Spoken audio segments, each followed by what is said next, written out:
डोंबिवली महिला महासंघाच्या स्त्री संरक्षण आणि विकासासाठी समर्पित यांच्या वतीने बंधुगिरी विरुद्ध जागर असा अंधश्रद्धा, फसवणूक आणि शोषणाविरुद्ध सामूहिक आवाज या विषयावर विविध मान्यवरांच्या मुलाखती डोंबिवली पूर्वेकडे श्री गणेश मंदिर येथील वक्रतुंड सभागृहात कार्यक्रमात घेण्यात आल्या।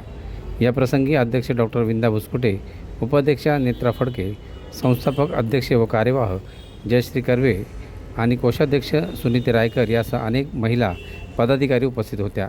यावेळी पोलिसांची भूमिका या विषयावर सहाय्यक पोलीस आयुक्त डोंबिवली विभाग सुहास हेमाडे, कायद्यातील तरतुदी व नागरिकांचे अधिकार या विषयावर ॲडव्होकेट तृप्ती पाटील यांनी बंधुगिरीबाबत समाज माध्यमांची भूमिका, राज्यात गाजलेले खराब प्रकरण, स्त्रियांची फसवणूक करणारे बंधुभावांच्या विरोधात कमी गुन्हे दाखल होतात, नागरिकांची फसवणूक होऊ नये म्हणून नागरिकांनी पुढे येऊन पोलीस ठाण्यात गुन्हे नोंदवा असे यावेळी सहाय्यक पोलीस आयुक्त सुहास हेमाडे यांनी आपल्या मुलाखतीतून आवाहन केले।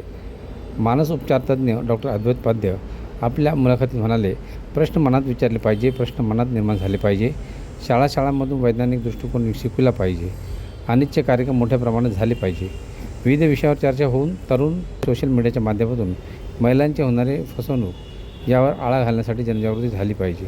तृप्ती पाटील यांनी सांगितले, तर विविध विषयावर चर्चा होऊन जनजागरण याविरुद्ध जागृती कशा करता येईल यावर मोठा परिसंवाद इथे आयोजित करण्यात आला।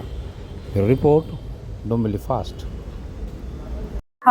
हा विषय आमच्यापर्यंत का आला? बंधुगिरी आहे, समाजातच आहे, त्याच्यात काही प्रश्नच नाहीये। पण तो जेव्हा महिलांपर्यंत पोहोचला आणि त्यांच्या वेगवेगळ्या प्रकारचं शोषण होतं हे आमच्या लक्षात आलं।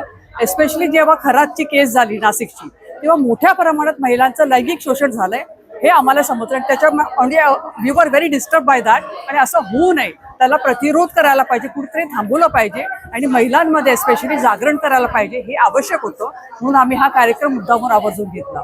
हे करताना आम्हाला वेगवेगळे जे बाजू आहेत, त्याचे ॲस्पेक्ट्स आहेत, ते क्लिअर व्हायला पाहिजे होते। म्हणून आम्ही पोलिसातील अधिकारी, मानसोपचार तज्ज्ञ असे जे आहेत किंवा मीडियाचे रेप्रेझेंटेशन्स आहेत, असे वेगवेगळे आणि वकील आहेत, अनिसेचे कार्यकर्ते आहेत, असे वेगवेगळे जे पैलू आहेत किंवा त्या कामासाठी संबंधित जे लोक आहेत, त्या सगळ्यांचा समावेश या कार्यक्रमात व्हावा अशी आमची इच्छा होती। म्हणून हा वेल प्लॅन्ड असा आम्ही हा कार्यक्रम घेतो।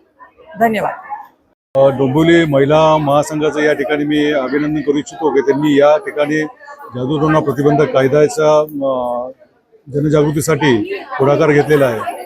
समाजातील ज्या काही अनिष्ट अघोरी कृत्य करणारे बंधुबाबा आहेत यांच्या विरुद्ध या गुन्ह्यांना चालना फोडण्यासाठी नागरिकांनी समोर यावं आणि निसंकोचपणे त्या पोलीस स्टेशनच्या ज्युरिडिक्शनमध्ये जे काही घटना घडली असेल तर त्या पोलीस स्टेशनला आपण गुन्हे नोंद करावे, जेणेकरून अशा बंधुगिरीवर आळा आपल्याला कायद्याने आणता येईल। वैज्ञानिक दृष्टिकोन असतो तेव्हा तो या सगळ्या बंधुबाबांची जी चलाखी आहे, जे काही चमत्कार आहे, त्याला आपल्याला प्रश्न विचारायला, त्याची चिकित्सा करायला शिकवतो आणि ती चिकित्सक वृत्ती ह्या वैज्ञानिक दृष्टिकोनातूनच डेव्हलप होणार आहे आणि म्हणून तो वैज्ञानिक दृष्टिकोन डेव्हलप करणं ही आजची काळाची गरज आहे। आता कुठचंही जेव्हा विशेषतः चमत्कार किंवा हे आहे, तेव्हा चमत्काराने या गोष्टी सिद्ध होत नाहीत किंवा साकार होत नाहीत, हे पहिले आपण लक्षात घेतलं पाहिजे। कुठचाही चमत्कार आपल्याला बदलू शकत नाही, त्यामुळेच पुन्हाच म्हटलं की वैज्ञानिक दृष्टिकोन असेल तर अशा कुठच्याही चमत्काराने हे सिद्ध होत नाही, तर आपल्याला त्याच्या मागचं इन्व्हेस्टिगेशन, कुठच्याही समस्येमागची कारणं शोधावी लागतात। असा काही कुठचीही समस्या, मग ती मूल न होण्याची असेल किंवा अनेक कुठची असेल किंवा मानसिक विकार असतील, तर त्याच्यामागे शास्त्रीय कारणं असतात, काहीतरी शारीरिक कारणं असतात, ती वैज्ञानिक कारणं असतात। तर ती शोध घेण्याचीच वृत्ती आपण मनात कायम ठेवली पाहिजे की हे सगळं जे बरं होणार आहे ते विज्ञानाच्याच मदतीने होणार आहे, हा विश्वास आपण मनात ठेवला तर नक्की हे शक्य होईल। यामध्ये हे जसे अंधश्रद्धा निर्मूलन समितीचे कार्यक्रम किंवा वैज्ञानिक दृष्टिकोन निर्माण करणारे असे काही अभ्यासक्रम आपण निर्माण करायला पाहिजे आहे। आपला जो जादूटोणा विरोधी कायदा आहे याच्यामध्ये जास्तीत जास्त म्हणजे असे प्रचार करणं, प्रसार करणं, म्हणजे अंधश्रद्धा विषयक जे काही प्रकार आहेत त्याचा प्रचार प्रसार करणं हा सुद्धा गुन्हाच सांगितलेला आहे। पण अशा प्रकारचे कृत्य झालं असेल तर तो एक गंभीर गुन्हा ठरतो। पण जसं काही आपण बघतो की अनेक वेळा असे मेसेजेस व्हायरल होतात की हा मेसेज जो आहे तो 10 लोकांना फॉरवर्ड करा, याच्यातून तुम्हाला काहीतरी चांगला शुभ लाभ होईल, असं काहीतरी असतात। तर अशा प्रकारचे मेसेजेस प्रसारित करणं सुद्धा हा कायद्याअंतर्गत गुन्हा ठरणार आहे आणि या कायद्यामध्ये कुठला गुन्हा नाही तर हे सुद्धा नमूद केलेलं आहे। तरुण पिढी आज भरकटत चाललेली आहे. एक आपलं जे पहिले संयुक्त कुटुंब होतं ते आता विभक्त कुटुंबात परावर्तित झालेलं आहे. त्याच्यामुळे मुलांकडे पालकांना पाहिजे तेवढं लक्ष देता येत नाही आणि हीच मुलं जेव्हा पौगंडावस्थेत किंवा तरुणावस्थेत येतात तेव्हा एक चुकीच्या काहीतरी माहितीच्या आधारे ते लोक काहीतरी अशी कृत्य करून बसतात की ज्याचं त्यांना पूर्ण पुढे काय त्याचा होणार आहे परिणाम त्या माहिती नसल्यामुळे अशा प्रकारांना फसत जातात. आणि आताचं जे जग आहे ते एक थोडंसं अस्थिरतेचं जग आहे. माझी नोकरी टिकेल का, माझं लव्ह अफेअर, आता तर लव्ह अफेअर टिकवण्यासाठी किंवा मी मगाशी जसं उदाहरण दिलं की ब्रेकअप झालेला माझा जो काही बॉयफ्रेंड आहे तो परत मला मिळावा, या एक उद्देशाने सुद्धा अशा भोंदूबाबांकडे जाणारे तरुणी आहेत. तर अशा पद्धतीने फसू नये तरुणींनी. भोंदूबाबा हे जर असे प्रकार करून इतरांचं भलं करू शकत असते तर स्वतःचं भलं का नाही करत ते? का तुमच्याकडनं ते पैसे घेतात आणि याच्यामध्ये इतर फायदे सुद्धा घेण्याचा प्रयत्न करतात?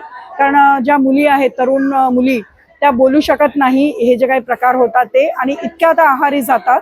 ते सायकोलॉजिकल पण थोडं असतं की त्यांना इतकं ते त्यांच्या बोलण्यामध्ये गुंतवून ठेवलेलं असतं की ते जे सांगतात ते करायला तयार होतात. अनेक असे प्रसंग आमच्याकडे आलेले आहेत की त्याच्यामध्ये घरातले दागिने चोरून त्या बुवा बाबांना पैसे पुरवल्याची उदाहरणं आहेत. म्हणजे उच्चभ्रू वस्तीत राहणारे किंवा उच्च शिक्षित महिला सुद्धा अगदी 70-80 लाख रुपये त्या अशा भोंदूबाबांना देऊन फसलेले असे अनेक केसेस आहेत.